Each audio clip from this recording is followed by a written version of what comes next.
Assalamualaikum warahmatullahi wabarakatuh. Perkenalkan, nama saya Rahmat Fajar. Saya mahasiswa UIN Kyai Haji Ahmad Siddiq Jember, jurusan Sejarah Peradaban Islam dari Fakultas Usuluddin Adab dan Humaniora. Dan saya sekarang ada di Candi Deres yang ada di Kabupaten Jember.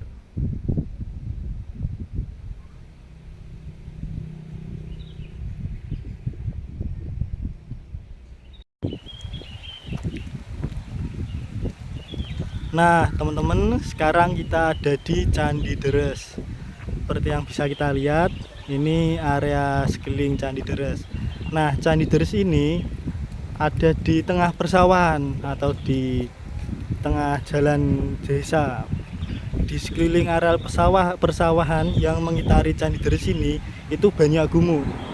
Nah, yang di beberapa gumuk tersebut juga ada beberapa peninggalan purbakala terkait dari keberadaan Candi Deres ini sendiri. Nah, untuk letaknya, Candi Deres ini ada di Kabupaten Jember, Kecamatan Gumukmas, Desa Purwasri, Dusun Krajan, RT 01 RW 03. Nah, sini teman-teman. Nah, Candi Deres ini ditemukan dan tercatat dalam arsip Notulen yang berjudul, ya temennya itu bahasa Belanda, saya nggak bisa ngomong. Nah, seperti ini keadaannya. Untuk waktu penemuannya itu ditemukan sekitar tahun 1900-an oleh pemerintah kolonial. Jauh sebelum itu, keberadaan Candi Deres ini sendiri sudah banyak diketahui oleh masyarakat lokal. Oleh masyarakat lokal, Candi Deres ini biasa disebut sebagai Candi Reco, atau Reco itu dalam bahasa Jawa, atau dalam bahasa Indonesianya itu arca atau patung. Karena kenapa? Di Candi Deres ini sendiri dulu itu banyak ditemukan patung atau arca. Nah, sekarang sudah nggak ada karena sebagian dicuri dan sebagian lagi sudah dipindahkan di pihak-pihak yang terkait, seperti di Gudang Pendidikan Nasional Jember atau kantor Dignas Jember. Nah, kenapa kok kondisi Candi Deres sekarang bisa dikatakan hancur atau tinggal reruntuhannya? Ini dikarenakan ada dua faktor. Yang pertama itu faktor alam. Untuk faktor alam itu sendiri, sebagaimana yang kita ketahui, yang namanya candi kan pasti berusia lama, lebih dari 100 tahun, ratusan tahun pastinya. Nah, karena usia lama itu tadi pastinya kan banyak mengalami perubahan cuaca, dari hujan, angin, panas, dan lain sebagainya. Nah, dari pergantian cuaca itu tadi yang menyebabkan tekstur dari Candi Deres ini sudah mulai lapuk, bahkan hancur.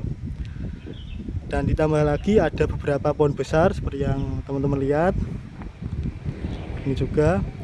Nah, faktor alam yang berupa tumbuhan pohon yang tumbuh di antara tekstur candi itu tadi yang menyebabkan Candi Deres ini rusak. Karena seperti yang teman-teman lihat, akar dari pohon ini itu menyebabkan batu batanya hancur atau menyembul keluar. Nah, itu tadi beberapa faktor alam yang menyebabkan Candi Deres sekarang kondisinya seperti ini. Nah, untuk faktor dari manusia itu sendiri banyak, mulai dari pengambilan batu bata. Karena gimana? Dulu di area sini itu batu batanya banyak diambil oleh masyarakat lokal. Kenapa kok diambil? Itu digunakan untuk bahan material bangun rumah, entah bangun rumah atau bangun apa. Karena kan material di sini kan juga terbuat dari batu bata. Dan juga ada beberapa pencuri atau pencari benda pusaka yang mencuri beberapa benda yang ada di Candi Deres ini. Nah, Candi Deres ini dulu pada sekitar tahun 1900-an sampai 1904 itu relatif utuh atau bisa dikatakan masih berbentuk. Dari mana? Dari dokumentasi yang pada waktu itu dipublikasikan oleh pemerintah kolonial Belanda, belum pemerintah Indonesia.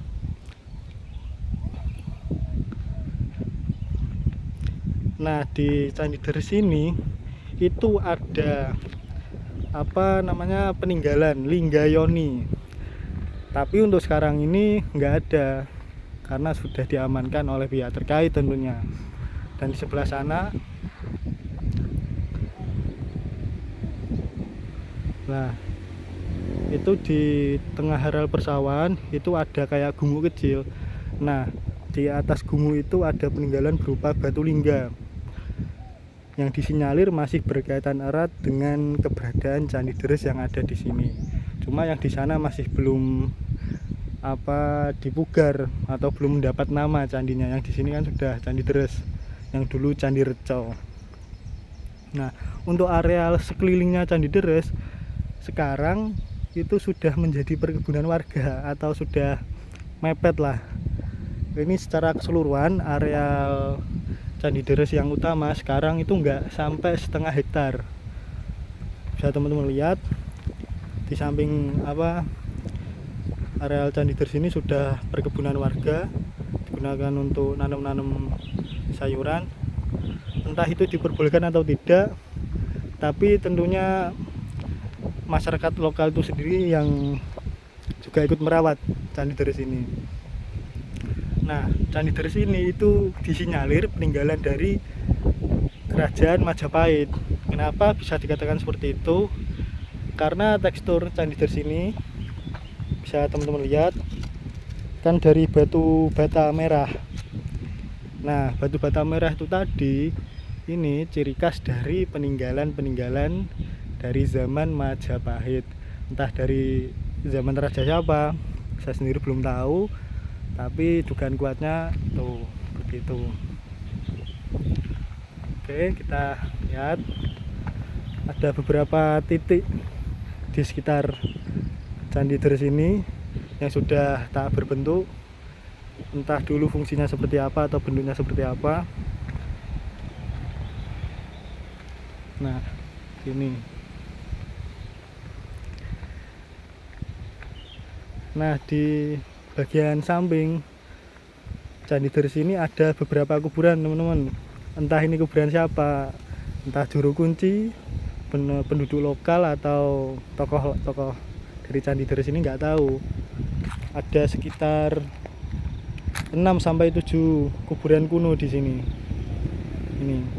Dan sampai sekarang belum ada catatan atau informasi yang jelas mengenai siapa yang dikubur di sini, atau ini benar-benar kuburan atau hanya sekedar patok kuburan biasa. Ini teman-teman. Secara umum kondisi Candi Deres ini sudah nggak berbentuk, tinggal reruntuhannya kan. Dan kalau teman-teman mau lihat bentuk Candi Deres yang asli, ya ada di dokumentasi Belanda itu tadi, seperti ini. Mungkin itu sedikit penjelasan dari saya, teman-teman. Jika ada kurang lebihnya saya mohon maaf. Mungkin kita akhiri sampai sini dulu. Assalamualaikum warahmatullahi wabarakatuh.